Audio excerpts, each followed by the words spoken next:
Turkish barbarian. Anna is a woman. Your host, a Turkish barbarian. All right, welcome to the Young Turks. I think there's a little bit of a controversy going on with Harry Reid. Did you guys pick up on that? Look, we got a lot of news for you guys today. Sarah Palin's going somewhere. Where's she going? Interesting. More dirt on Sarah Palin from the campaign. And this book that Mark Halpern has come out with, man, it's loaded with bombshells. It's a minefield. Everywhere you step, an IED goes off, or a political IED. So now a lot of people have been badly burned by this book. Joe Biden's in the basement going, I'm badly burned. Someone help me. Sarah Palin, everybody else. We're going to get to all those stories a little later in the program. But we got to start with the big one. Oof, Harry Reid's in a lot of trouble. Harry Reid said something he apparently should not have said, and we're going to judge whether he's guilty or not. Oh, come on, that's fun. Okay, first off, it comes from a book that Mark Halpern has written about his experiences in the 2008 campaign. He wrote it with John Heilemann. It's called Game Change. And apparently Harry Reid said in a private conversation that he was wowed by Obama's oratorical gifts. Okay, that's no problem at all. That sounds good. Then he said that he might be helped by the fact that he's a, quote, light-skinned African-American, and here comes the really bad part, with no Negro dialect, unless he wanted to have one. All right, now, let's break that down in three different segments. Okay, number one, he's a light-skinned African-American. Well, I guess. He's half white, half black, so in some ways that makes him a light-skinned African-American. Now, is that a racist thing to say? No, he is. Now, does that help him politically? It might, given the context and the history of this country. Now, if that's what Harry Reid is commenting on, well, that's a perfectly normal comment. I have no beef with that at all, right? And if he's saying, hey, you know what, I'm a little bit more comfortable with him because he's a light-skinned African-American as opposed to a dark-skinned African-American, then we would have massive issues, right? But he didn't say that. Okay, so anyone who's telling you that he implied that, that's just not at all in what he said. So that's point number one. That's not that much trouble. Then you go to the Negro dialect.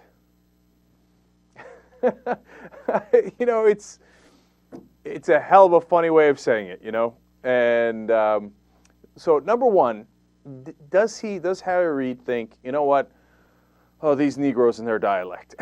I don't know. It's hard to tell. I imagine not, given the history of Harry Reid and how he's voted and how he's acted, which is very important, and context is important. It seems more to me that he's old school. Some older folks, they just grew up in a different time when you would say Negro or colored guy, and people would go around. And if you listen to old Martin Luther King speeches, he says Negro all the time. He says colored man all the time. In fact, of course, the NAACP, the CP stands for colored people. So, old school, is it not advisable to put it that way? Come on, Harry, you got to know better than that. That's crazy. What are you saying Negro dialect for in the year 2008? That's nuts. Okay, so of course that's going to cause some trouble. I think the third part of it, actually, that people aren't talking about enough, might be the most problematic part. Unless he wanted to have one. He has no Negro dialect unless he wanted to have one. That implies that he thinks Obama's a little fake.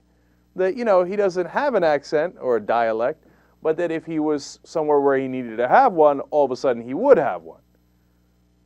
Okay, maybe you just call that a politician, right? And we've seen different politicians, including Obama, when they go in the South, they have a little bit more of a Southern dialect. And we'll put it politely like that, not in the words that Harry Reid would use, whether it's for black people or white people or whatever it might be, right?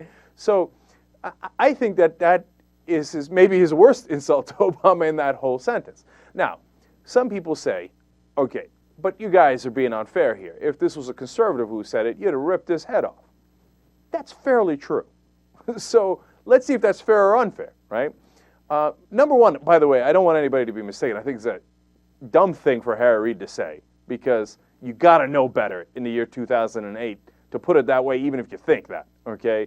Even if you're making a political comment and you're not making a comment about, oh, well, I don't like the Negro dialect, or I don't, or I like that he's light-skinned African-American. I don't care. You don't put it that way. That's dumb. And number two, it'll cause political damage. We'll get back to that in a little bit, okay? But now, why would we treat conservatives and Democrats a little differently here? Now, that's when Republicans and conservatives lose it. You see that? You're hypocrites and you're double standard. But listen, so much of statements are in their context and are in their inferences and implications, right? So if someone who's voted against civil rights legislation, voted against any legislation that appears to help African Americans throughout their whole career, starts talking about Negroes, well, then you come at it from a little different perspective. Hey, you know what? I wonder why he voted against those things. Maybe he's got a legitimate beef with affirmative action, as I do, and he thinks maybe it hurts minorities. But once he starts talking about Negro this and Negro that, you begin to question. Now, is that fair or unfair? I think it's perfectly fair.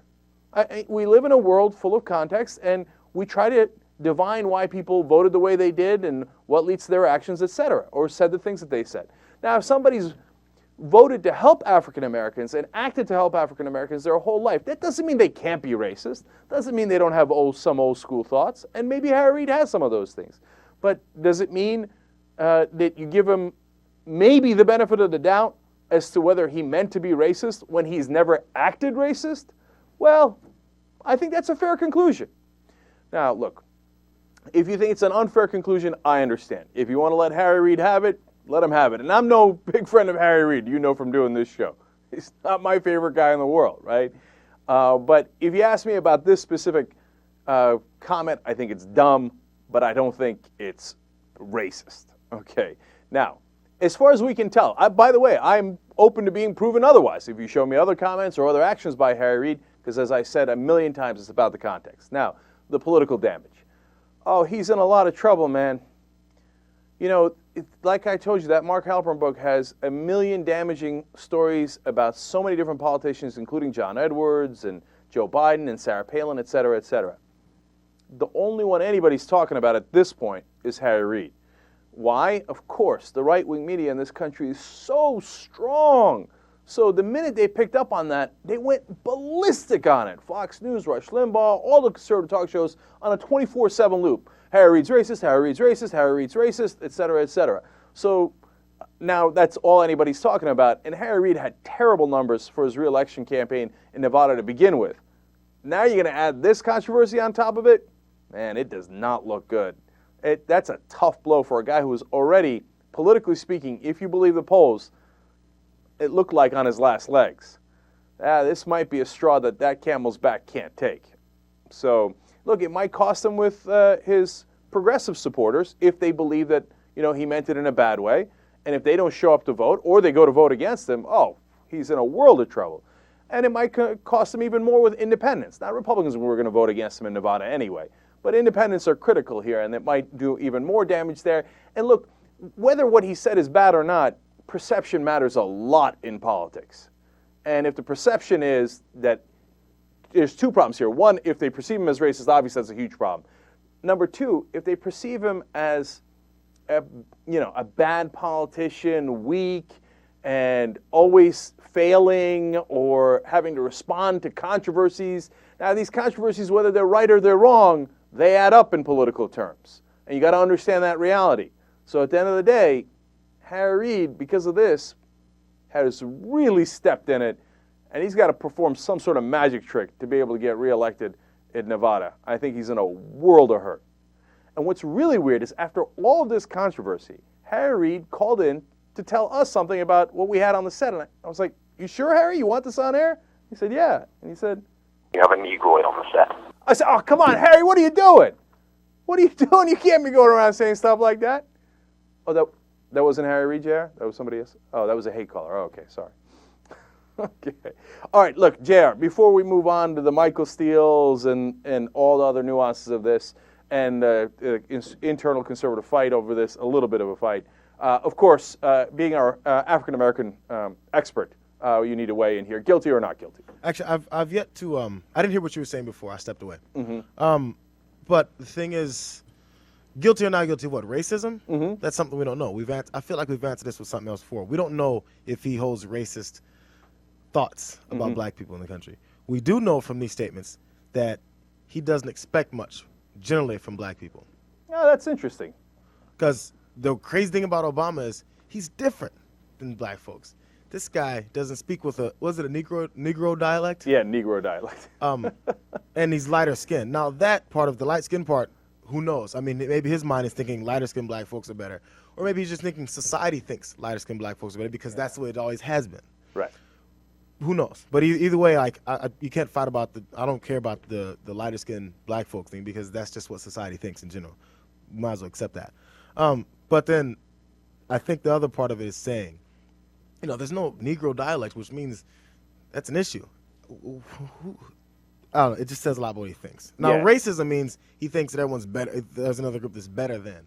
But I don't know. I mean, it's damaging. Yeah, it is damaging. And, it reminds me, of course, the Biden thing when Biden during the campaign said, Obama is this bright, articulate, clean guy. Like, again, the problem is, and we did a story like this last week, when people are surprised. They're like, well, look at that. This African-American gentleman is clean and articulate and bright. And again, in this one, Reed says he's surprised. Well, I don't know, he didn't say surprised, let's be fair, that he was impressed by his oratorical skills, right? And there seems to be an old school, like, slight surprise that, like, I didn't know someone could speak without a Negro dialect if they so choose, right? So, yeah, I mean, and then JR, the second part of that is, that's obviously old school, right? And like you said, and like I said, we don't know what the intent behind it is, right? How bad is the old school? I mean, do we just accept it like, hey, that's how the old school was? Or, I mean, especially as a politician, on the other hand, you got to have a little bit higher standard than that. You can't, you know what I'm saying? It's one thing when, Ben's mom says it, and she has no bad intent, right? It's another thing when the Senate Majority Leader says it. Right? What's your thoughts on that? Yeah, because then the thing is, we'd have to see how that relates to how he's been in office, the way he decides things, the way he goes about legislating, all that type of stuff. Mm-hmm. If it tends to crack back against certain groups and races and all that stuff, which I don't know Harry Reid's entire record. If it does or if it doesn't, that's where it really matters, because the point is if he harbors these feelings and then he acts on them with the position of power that he has, that's where the problem lies. Because I'm sure there's a lot of people that we just don't know their views, but it depends on if they act on them or not. And if people have views strong enough, they're going to act on them. Have we seen that? I don't know. No. From Harry Reid, we haven't. To be fair on that, I mean, as far as we can tell, Harry Reid has been, in his own way, and you could disagree with him on the politics of it and say, hey, that's not the most effective way to help African Americans in the country.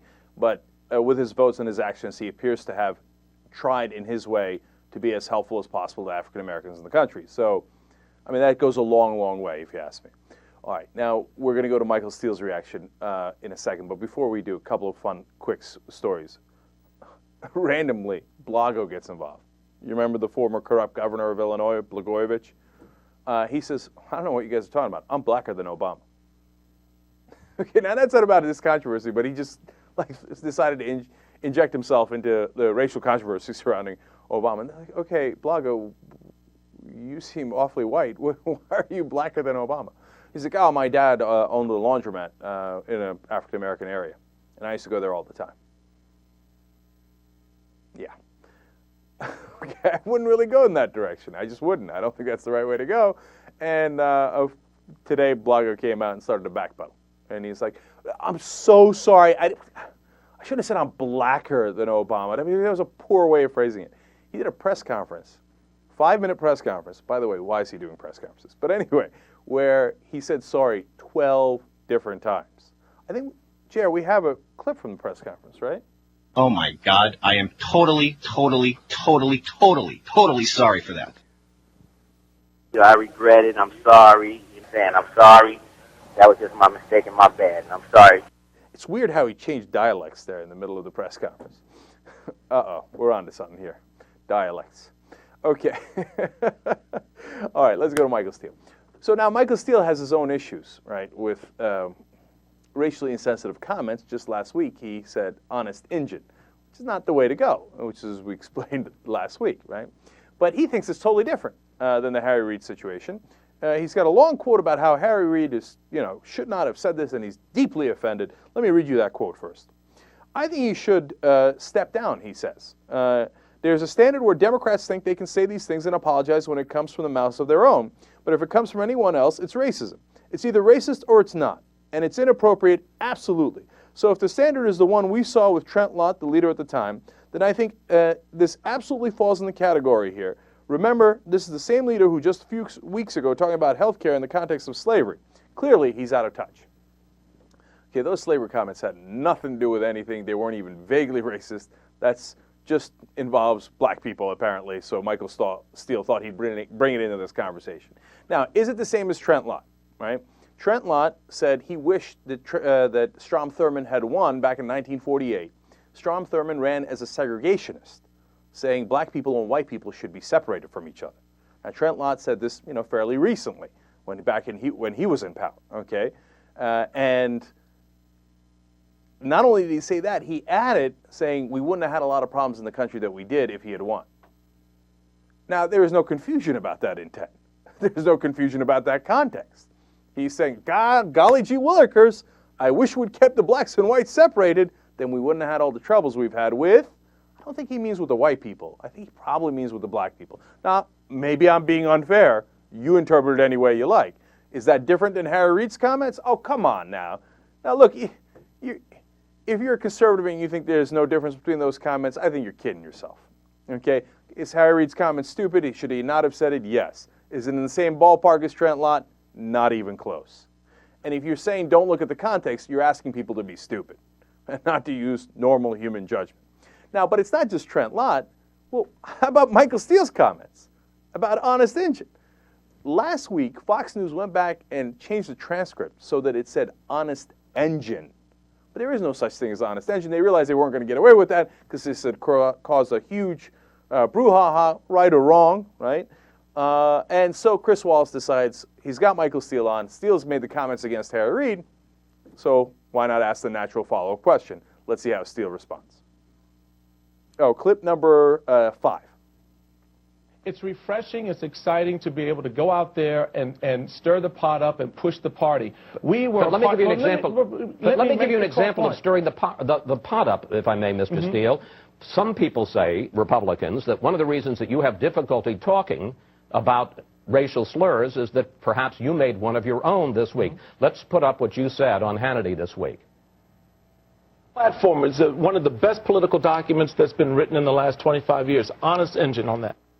Congressmen of both parties say that's a racial slur. Well, if it is, I apologize for it. It's not an intent to be a racial slur. I wasn't intending to say a racial slur at all. The reality of it is that's not the same as what we were talking about before. That's not saying I'm some loose cannon and wild, dog out here running around not being able to be controlled. The reality of it is I'm trying to push our party to take its head and lift it up, point to the future, and move forward. This guy can't help himself, man. Michael, don't say that you're not a wild dog running around.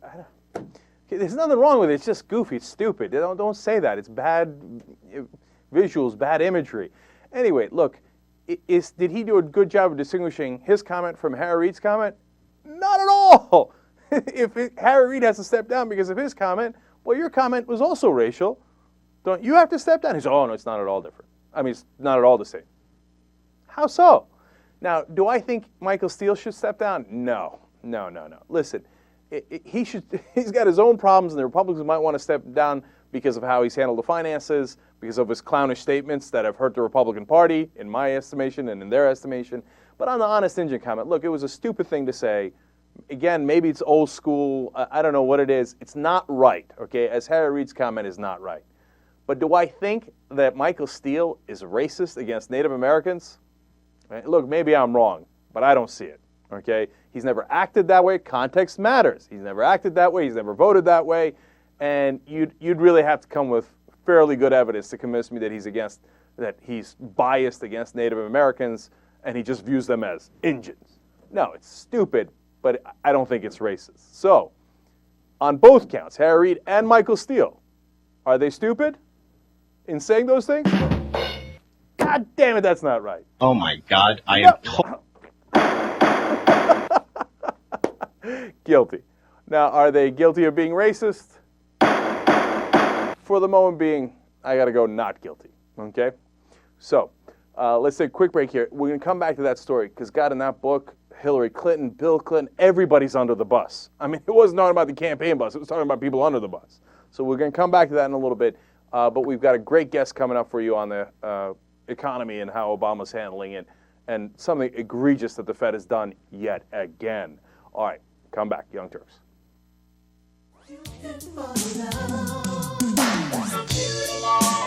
Back on the Young Turks. You know, on this show we often talk about mainstream media and conservative media. Well, we have a perfect story of the collision of those two things. In order to help us talk about that, we're going to bring on Bill Greider. He wrote Conservative Mogul Buying Up Reporters to Promote His Regressive Agenda for the Nation. He's also the author of Come Home America, The Rise and Fall and Redeeming Promise of Our Country.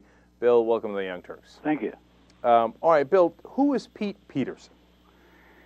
He is a certified mogul of long standing. He's a billionaire, a modest billionaire. He's not in the top 100, but still very rich, who worked on Wall Street for many years and made himself into a crusading advocate for correcting the books in American society. That is, cutting things like Social Security, Medicare, other entitlements, in his strong belief that these are bankrupting the country. And so he's been around, he's been doing this for quite some time, at least 2 decades. And now he is organized a really purposeful run at these federal programs and making some headway. I hope he doesn't prevail. I don't think he will, but he's promised to spend $1 billion on this cause. Jesus. And that helps if you're going to spend that kind of money, right? Absolutely. All right, now I want to get to all the different things that he's doing in that regard, but let's start with this media organization he started called the Fiscal Times. What is that? Well, out of the blue, rather without much notice, he used some of his wealth to invent a news agency, a news service, which is going to specialize in federal budget issues. And he's hired a bunch of, I don't know, half a dozen or more old reporters, including some old friends of mine from the Washington Post, to be the staff of this news agency.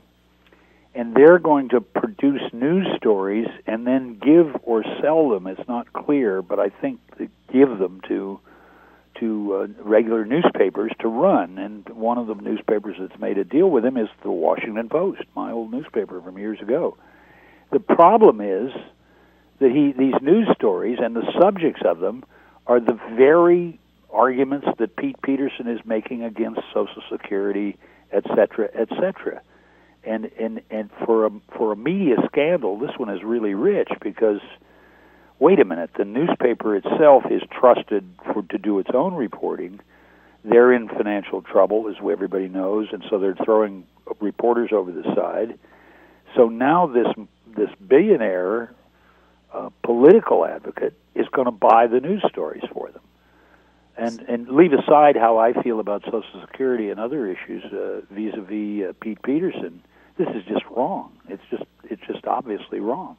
You know, Bill, let me get a better understanding of how journalism's supposed to work, right? So I know Washington Post obviously has their own reporters, editors, and they do their own stories, but do they from time to time get it from outside sources? And yeah, sure, and absolutely, yeah, and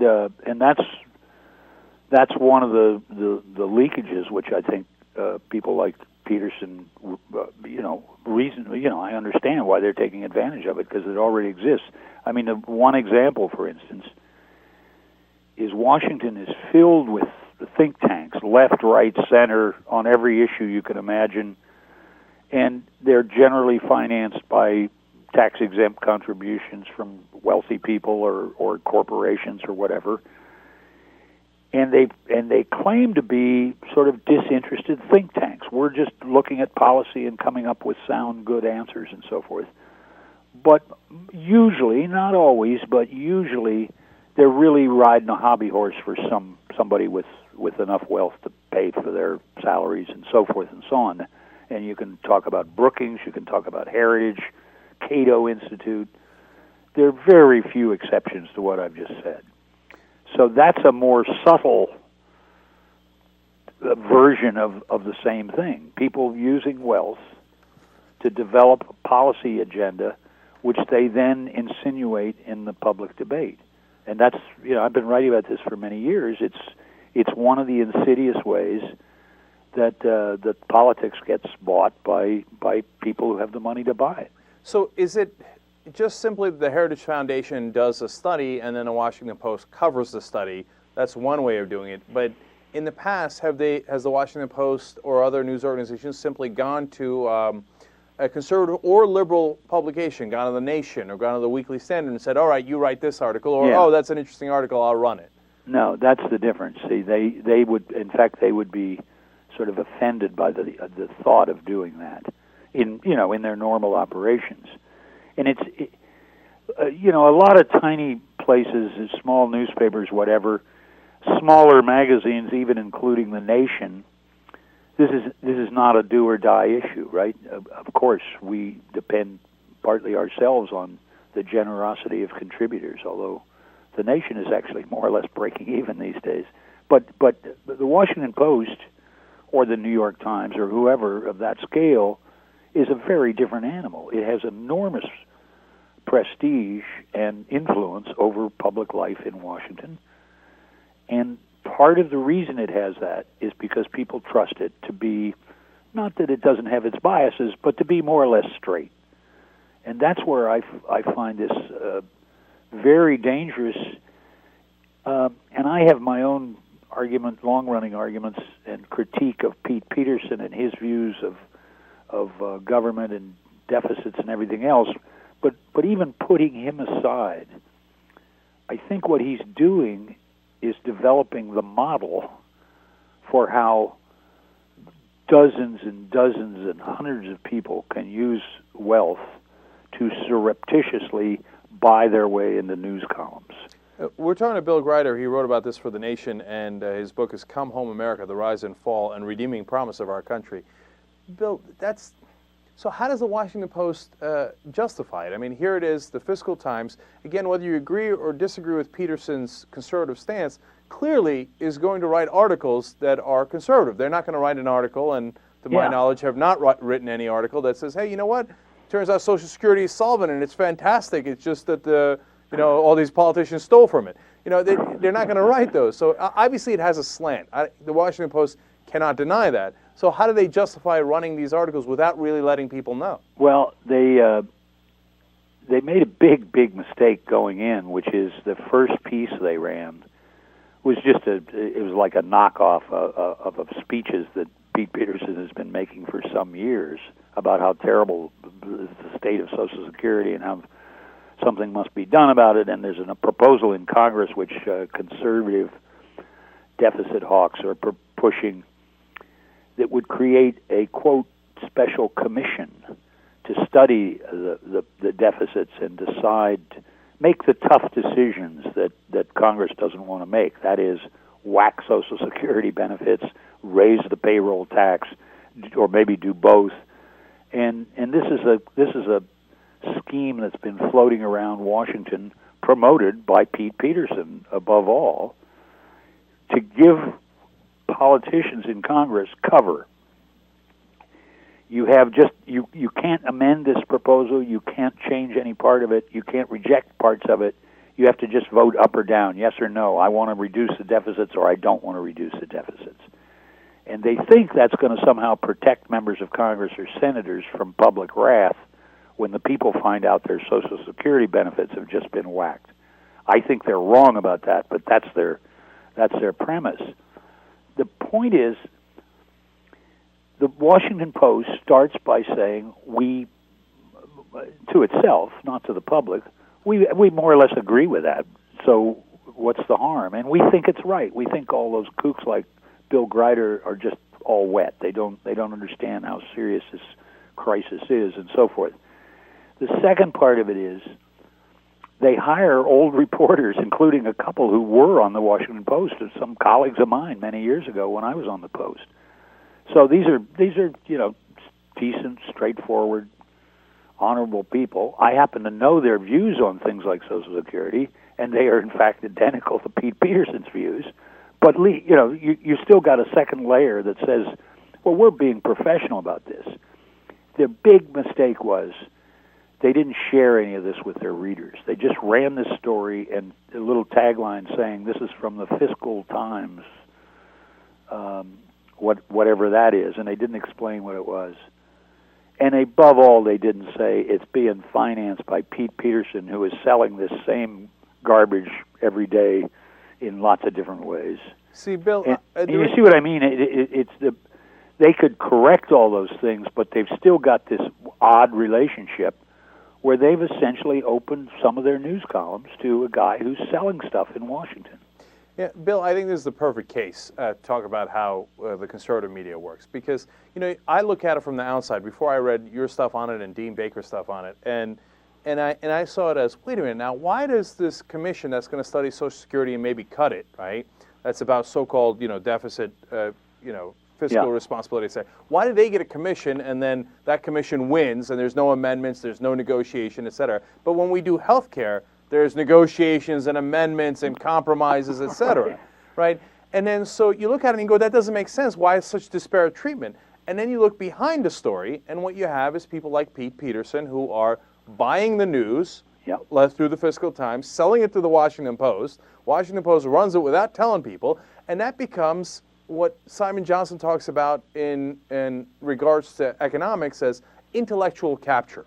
Yeah. So eventually this consensus builds in Washington. Well, of course we have to do the commission. That's how it works. So I want to talk about, as we lay that out, two more parts of this. Because they buy the media, they do the think tanks, and that puts out papers and research studies, et cetera, to justify their cause. Now talk to me about two other things that Pete Peterson does. The Concord Coalition and the Peterson-Pugh Commission on Budget Reform. What are those? Well, those are two other front groups of long standing for his perspective. He's not alone, of course, in having this perspective. There are, sanctified wealthy people and even sanctified economists who agree with him. But nobody talks about the counterfacts, which I laid out in a piece in the Nation, but I've actually been writing those facts for 20 plus years, and I use very harsh language, which I choose carefully. That they are effectively, what they're doing is looting Social Security, and Peterson and the others who this is what they won't face. Social Security payroll tax was raised substantially 25 years ago by another blue ribbon commission. And they paid, and working people of all types paid this money in for 25 years. They have now accumulated a surplus of $3 trillion, not billion, trillion. And the government, in the meantime, borrowed this money from the Social Security Trust Fund and spent it. They spent it on wars, they spent it on tax cuts for rich people, they spent it on a lot of stuff, which may or may not have been good to do, but they spent it. The day of due is coming soon, in the next 10 years or so, when the federal government has to pay this money back to Social Security recipients. And that's what Pete Peterson and the others are trying to avoid. If they got the benefits now, then that due bill will be pushed off into the future. And what happens if they have to pay those benefits, which I think they should? They've got to raise taxes. Guess who they will raise taxes on? Corporations and people like Pete Peterson and the Washington Post and all the other so-called responsibles who think this way. See, Bill, I mean, that's part of it. The other part of it, of course, is they have, and this is what really brings me up, and with yes, I will say, anger. You can see by what they do, their utterly condescending view of the American people. Fundamentally, although they would never say this, fundamentally they think they can smoke this past the people, and that the drooling, dazed citizens will never see what they did to them. So my role in life is to stand on street corners and yell, "Do you know what they're doing to you, folks?" And the truth is, people do know. They don't have all the details down, but they have a deep wariness when people say we're going to have a blue ribbon commission and come up with the correct answer. But Bill, you just touched on the problem there. You're standing on a street corner and they've got the Washington Post behind them. That's You know, true. and even people like me who've known and loved politics for a long time, I didn't know who funded the Concord Coalition. I thought they were truly bipartisan and really cared about the deficit. I really thought that. Is that right? Yeah. And I did for a long, long time. And I care about the deficit now. But what you said in your article in The Nation really struck me, because I know that they've been looting the Social Security fund. That's a fact, right? Yeah. That they're putting it in part of the regular budget and then spending that money. So the Social Security doesn't have the problem. The problem is that they took the Social Security fund and already spent it. Exactly. You got it. Now, I know that, right? But I never read that. I mean, I read that from time to time. There'll be one article on page 824 of the Washington Post or the New York Times, or there'll be an article in The Nation. But when you read everything else, the Concord Coalition seems lovely and bipartisan, and it seems like, well, of course you want a blue ribbon commission, and of course the deficits are awful, and isn't it hideous how bad shape Social Security is in? So let me ask that final question then. So they've wound up capturing the Washington Post and ABC News and just about the entire mainstream media in how they present the news, which is so important. Right. Why? Is it just simply those companies or corporations that are also stand to gain, et cetera? Or is it that they got hoodwinked? Does Catherine Weymouth, the publisher of Washington Post, does she not know? What do you think it is? I think the fundamental divide, and this is not a partisan statement, is between governing elites who went to the right schools, as I did myself, and who are allied with policymakers, with corporate financial interests, who are I don't use the word ruling class, because I think it gives them too much power, but I do speak of them as sort of the governing elites versus the great unwashed mass of Americans. And this will offend many of my old friends and neighbors in Washington, but those elites have a condescending view which disparages the people as the problem. If the people were better educated, if they were more responsible, blah, blah, blah, we wouldn't have these problems. But look at all the stupid things they've done. So therefore, we, the paternal governors, have to take care of them and inflict some pain on them, even though they won't like that.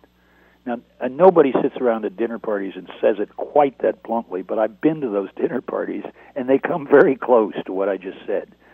Here's my saving grace for the country. I've written this in different ways for many years, and I see it confirmed again and again.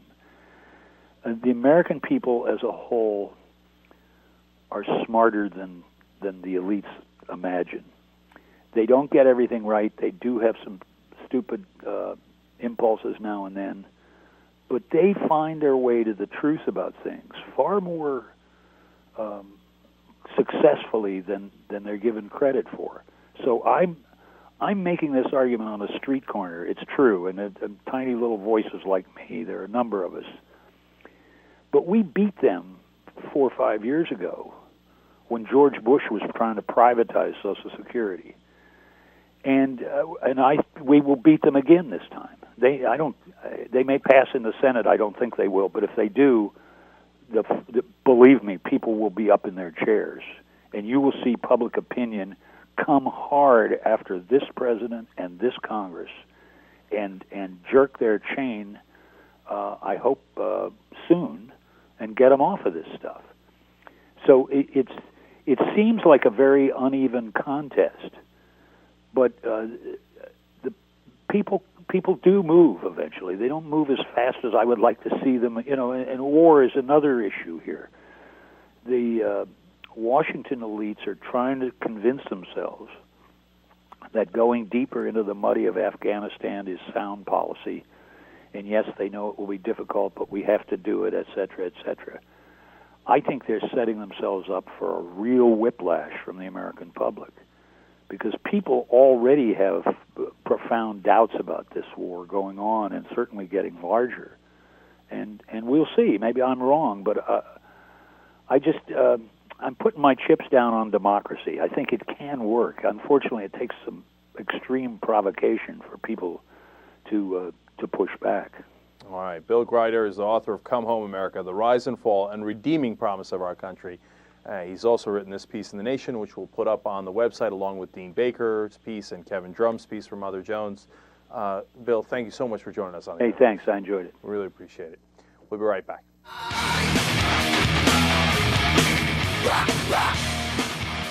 Your host, a Turkish barbarian. All right, back on the Young Turks. We got a lot of fun things for you in the postgame today, including a couple more Taiwan stories, believe it or not. I forgot to tell you about whether the women are hot or not. Oh, that's going to be good. And one of our members asked a question for the postgame about Taiwan and China and what their relationship is. So I'll answer that as well. And then I actually want to talk a little bit more about the Australia situation. Well, you can do that alone. Okay, just calm down. Okay, Anna's been badly burned. We're going to go help Mustafa out in the postgame. All right, now, members, of course, all get the postgame show and the whole 3-hour show anytime you like, podcast it, listen in your car, etc. Let me thank a couple of members before we leave that section. I'm going to go with Lieutenant Kamran Elahi. Lieutenant Elahi, nothing but a pure pleasure here at Rebel Headquarters to have you with us. And Captain Prasetyo Sutovo. So we really appreciate you being part of the Young Turks team as well. Of course, the captains, lieutenants, etc. helped the show a little bit more. And we couldn't appreciate it more. We couldn't do it without you guys. So that's part of what makes we hope the show special, because we don't have to kowtow to people telling us what to say and what not to say according to corporate advertisers, etc., because we got you to back us up. Okay, now, before Anna gets to her interesting stories, let me do one uninteresting one. Jay Leno, but I'll keep it quick. All right, everybody calm down, 10-2, 10-2, okay? All right, NBC just finally announced it and said, yeah. Okay, yeah, we're trying to move Jay, just like I told you at the end of last week, to 11:35 to 12:05, and Conan O'Brien from 12:05 to 1, and then the other kid moves to 1 o'clock. Fallon? Thank you, Jimmy Fallon, right? Like, no, as I think it was Jesus or JR that said last week, no one gives a shit about Jimmy Fallon. Nobody's mentioning him at all. They're like, how about that guy, right? They're like, well, how's Conan going to react? Fallon's like, over here. I'm still over here. Okay, anyway, now there's, of course, reports out that Conan is talking to Fox. Of course! He'd be an absolute idiot not to be talking to Fox, who's always wanted to do a late-night show. So, and they say he's bitter. You don't say. I didn't see that coming. All right, so we'll see how it plays out. Just that quick update. All right, what's next? All right, we have the world's first sex robot that can have a conversation with you. Right. Superfluous. No. What's the point? No. I think that this is really bad news for the socially awkward. Why? This is going to be good. No, because if you're having trouble talking to women and you're having a hard time blossoming into the world of social interaction, you're screwed, because now you're going to depend on talking robots to have a social life. I really think that that's what they're creating this for. And there's a second part of it, too. Okay. Oh, geez, and that robot is unfortunate. Okay, that face has got tranny written all over it. Does it have a downstairs? I don't know, but I had the same reaction when I saw it. Okay, I mean, that's a pretty thick robot over there. Broad shoulders, too. I just don't know why she has that look on her face. Like, they couldn't make her look beautiful? What's going on over here? She's coming ready to play. She ain't getting around. They're like, here, this is how you do it. Okay, you open her up like this.